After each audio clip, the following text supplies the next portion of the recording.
संत सद्गुरु समय समय पर कोई न कोई ऐसी रचना रच देते हैं जिससे सेवकों को सेवा की अनमोल संपदा प्राप्त होती रहती है और उनका जग में आने का प्रयोजन सफल हो सके।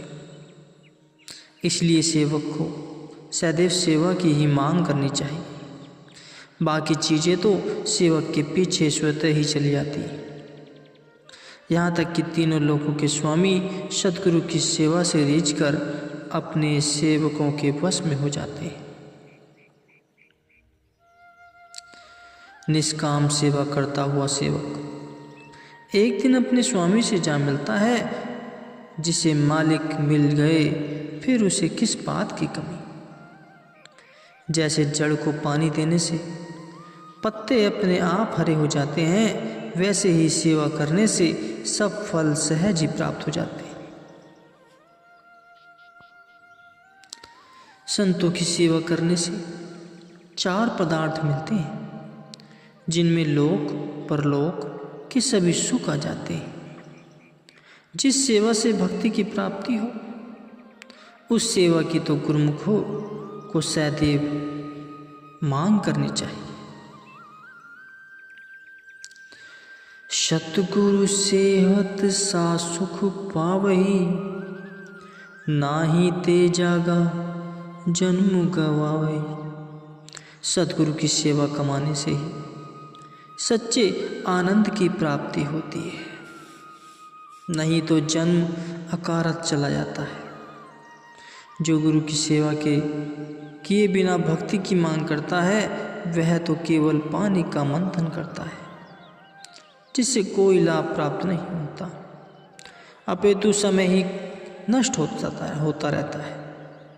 सेवक को सेवा की दात को सतगुरु की विशेष अनुकंपा व उनका दिव्य प्रसाद समझना चाहिए।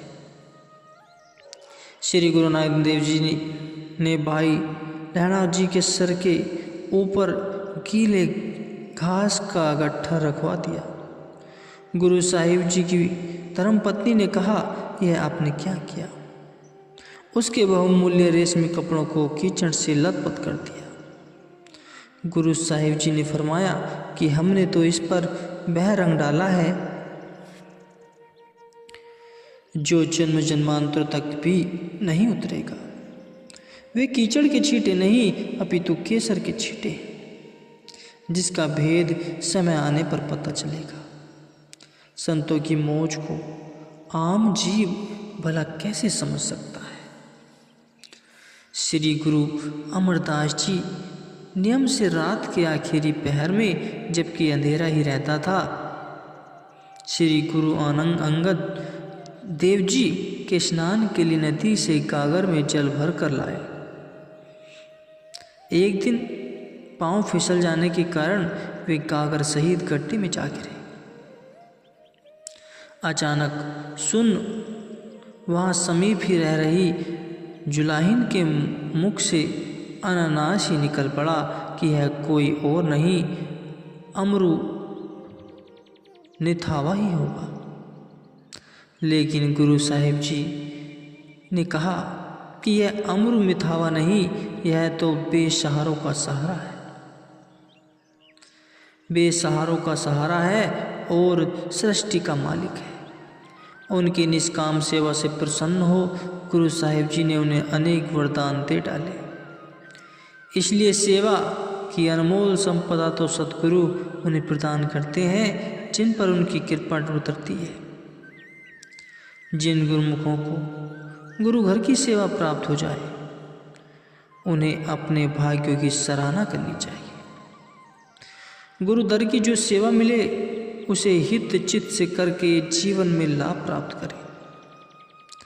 नित्य ही सेवा की मांग करते हुए नवीन उत्साह व जी जान से उसे करते हुए अपने मालिक की प्रसन्नता प्राप्त करें और जन्म को सखारत करें।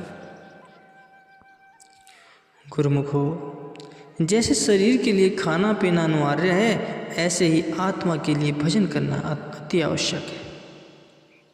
जो आत्मा सतगुरु के शब्द में लीन हो जाती है वह दुनिया के झमेलों में नहीं फंसती।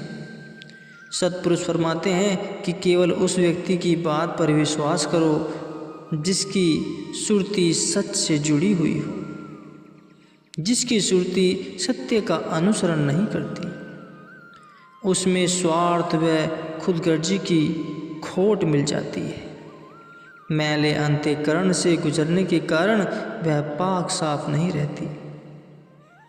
जैसे हवा अगर गंदगी के ढेर से गुजर कर आएगी तो दुर्गंध स्वतः ही अपने साथ ले जाएगी, वैसे ही अशुद्ध अंतःकरण वाली हर भावना भी अशुद्ध व मैली हो जाती है।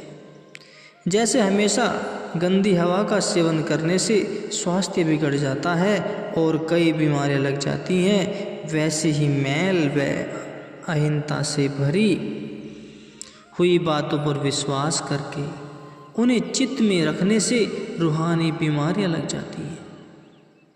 उच्च कोटि के संत सत्पुरुषों की निर्मल व शुद्ध वाणी का मनन करने से ही रूहानियत में लाभ मिलता है।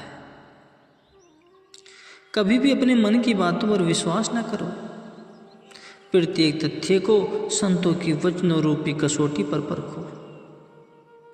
कुदरत का यह नियम है कि जो चीज़ हृदय में प्रवेश कर जाती है वह अपना प्रभाव अवश्य दिखाती है। इस कारण सदैव सतर्क रहो, प्रपंच में मिथ्या वाद विवाद से दूर रहो, किसी की निंदा न करो और न ही किसी की निंदा सुनो। सदैव दूसरों की अच्छाइयों पर नजर डालो, बुराइयों पर नहीं। अपने अंदर सद्गुण भरने का प्रयास करो। सद्गुरु के आगे सदैव यही प्रार्थना करो कि वे ऐसी शक्ति प्रदान करें जिससे दिल में केवल उन भावनाओं का ही स्थान दिया जाए जो उन्हें भाती हो। अगर मन को नियंत्रण में नहीं किया गया तो यह इंद्रियां पर भी अपना कुप्रभाव डालेगा। इंद्रियां वश के बाहर हो जाएंगी तो मन पर विजय पाना असंभव हो जाएगा। मन को श्री चरणों से जोड़ने रखने के लिए सद्गुरु के नाम का आश्रय लेना अति आवश्यक है। जब भी मन बुराई की तरफ जाए उसे शब्द के अंकुश द्वारा नियंत्रण में रखने का प्रयास करें। जिनके पास शब्द रूपी हथियार नहीं, उन पर मन व इंद्रियों की सेना अपना भरपूर वार कर उन्हें माया की तरफ धकेल कर भक्ति से वंचित कर देती है। फिर चाहे राजा हो या महाराजा, कोई भी इसके चंगुल से छूट नहीं सकता।